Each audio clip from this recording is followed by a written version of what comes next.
voluntary basis when possible, and used legal process where appropriate. These investigative steps allowed us to gather a substantial amount of evidence. We also sought a voluntary interview with the President. After more than a year of discussion, the President declined to be interviewed, and there are 3 lines approximately of redaction. And then, during the course of our discussions, the President did agree to answer written questions on certain Russia-related topics, and he provided us with answers. He did not similarly agree to provide written answers to questions on obstruction topics or questions on events during the transition. Ultimately, while we believed that we had the authority and legal justification to issue a grand jury subpoena to obtain the President's testimony, we chose not to do so. We made that decision in view of the substantial delay that such an investigative step would likely produce at a late stage in our investigation.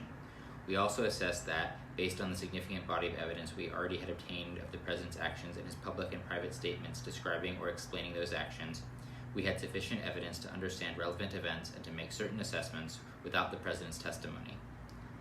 The Office's decision-making process on this issue is described in more detail in Appendix C Infra, in a note that precedes the President's written responses.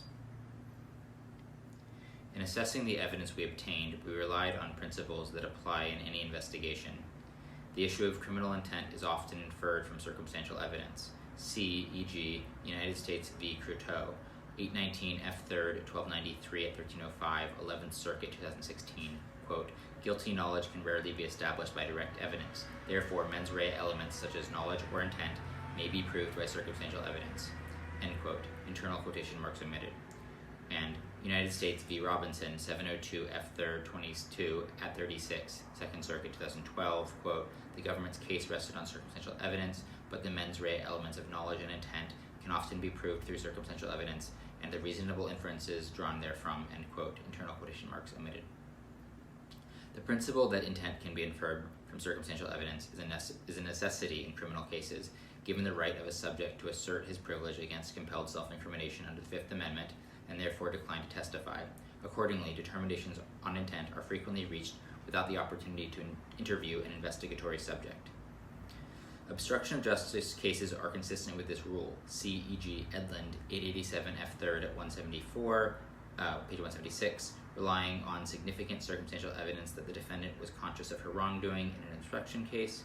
Because evidence of intent will almost always be circumstantial, a defendant may be found culpable where the reasonable and foreseeable consequences of her acts are the obstruction of justice. Internal quotation marks, ellipses, and punctuation omitted.